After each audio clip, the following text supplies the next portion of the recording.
नमस्कार, TV 24 network देख रहे हैं आप। मैं हूं आपके साथ शिखा मेहरोत्रा।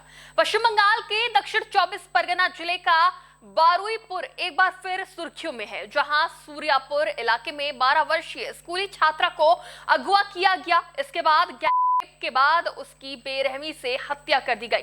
इस वारदात ने पूरे राज्य को झकझोर कर रख दिया है और इस मामले ने राज्य में तमाम तरह के सवाल खड़े कर दिए हैं। इसके साथ ही अब इस मामले पर राजनीति भी तेज हो गई है। इसी बीच टीएमसी सांसद सायोनी घोष ने बंगाल सीएम शुभेंदु अधिकारी से बात की है और सख्त कार्रवाई की मांग करी है। बता दें कि कभी टीएमसी की वफादार रही टीएमसी सांसद सायोनी घोष लंबे समय बाद एक बार फिर एक्टिव नजर आई हैं। फिलहाल अब सायोनी घोष एनडीए को समर्थन दे चुकी हैं। वो टीएमसी की बाकी सांसदों की तरह ही बागी हो चुकी हैं। दरअसल पश्चिम बंगाल विधानसभा चुनाव हारने के 2 महीने बाद सायोनी घोष सोशल मीडिया पर एक्टिव दिखाई दे रही हैं। अब उन्होंने पश्चिम बंगाल के मुख्यमंत्री शुभेंदु अधिकारी से बात कर बारुईपुर में हुई इस घटना का मुद्दा उठाया है। इसके साथ ही उन्होंने मॉब लिंचिंग का भी कड़ा विरोध किया है। खास बात यह है कि 8 जून के बाद पहली बार घोष ने आधिकारिक एक्स अकाउंट से कुछ पोस्ट किया है। उन्होंने पोस्ट में लिखा, मैं दक्षिण 24 परगना के बारुईपुर सुरजापुर में एक नाबालिग लड़की को निशाना बनाकर की गई घिनौनी घटना की कड़ी निंदा करती हूं। मैं उसके और उसके परिवार के साथ पूरी एकजुटता के साथ खड़ी हूं और अपनी गहरी संवेदना व्यक्त करती हूं। उन्होंने आगे लिखा कि मैंने मुख्यमंत्री शुभेंदु अधिकारी से बात की है और उन्होंने भरोसा दिया है कि वो व्यक्तिगत रूप से हालात की निगरानी कर रहे हैं। गिरफ्तारियां हो रही हैं और एसआईटी का गठन किया गया है। वो शोकाकुल परिवार के संपर्क में है और दोषियों को नहीं बख्शा जाएगा और जल्द न्याय होगा। मैं तत्काल और जरूरी कार्रवाई के लिए उनका धन्यवाद करती हूं। उन्होंने कहा, बारुईपुर का सांसद के तौर पर प्रतिनिधित्व करने के नाते मैं लिखित में इस सारी बातें पश्चिम बंगाल के मुख्यमंत्री को भेजूंगी।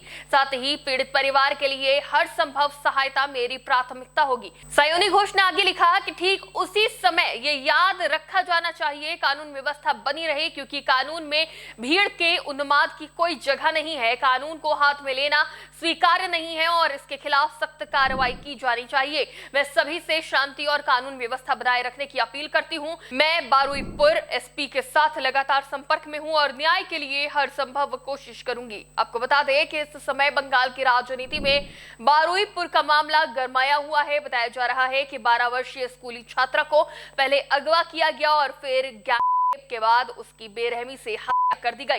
इस वारदात ने पूरे राज्य को झकझोर कर रख दिया है। बच्ची का शव मिलने के बाद इलाके में भारी गुस्सा भड़क गया। इस दौरान भीड़ ने एक आरोपी की पीट कर हत्या कर दी।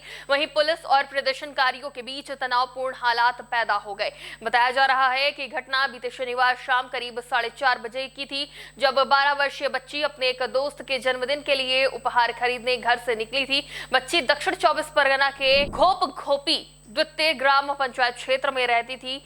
देर शाम तक उसके घर नहीं लौटने पर परिजनों की चिंता बढ़ गई। परिवार और स्थानीय लोगों ने पूरी रात उसकी तलाश की और आरोप लगाया कि 4 स्थानीय युवकों ने उस बच्ची को अगवा कर लिया था। पुलिस ने इस पूरे मामले में 3 अलग-अलग एफआईआर दर्ज की, जिसमें बच्ची की हत्या, मॉब लिंचिंग और पुलिसकर्मियों पर हमले के मामले शामिल है। इसके अलावा पुलिस ने स्थानीय भाजपा कार्यकर्ता शांतनु मंडल को पूछताछ के लिए भी हिरासत में लिया है। बहरहाल इस पूरे मामले पर सायोनी घोष का पोस्ट भी सुर्खियों में छाया हुआ है। बता दें कि सायोनी घोष का नाम इसलिए सुर्खियों में है क्योंकि उन्होंने बंगाल चुनाव और फिर ममता बनर्जी से बगावत के बाद से कोई पोस्ट या बयान नहीं दिया था।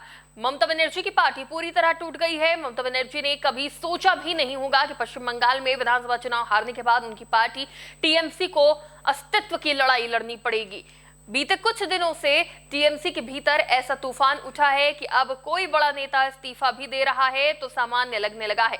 ममता बनर्जी की सबसे खास रही सायोनी घोष का नाम भी उन 20 बागी सांसदों में है जिन्होंने पार्टी के खिलाफ बगावत कर दी। इसके अलावा बीजेपी को खुलेआम चुनौती देने वाली सायोनी घोष की राजनीति ने यू टर्न ले लिया। 20 सांसदों के बागी गुट जिसने बीजेपी को समर्थन दिया है, उसमें जादवपुर की सांसद सायोनी घोष का नाम भी शामिल है।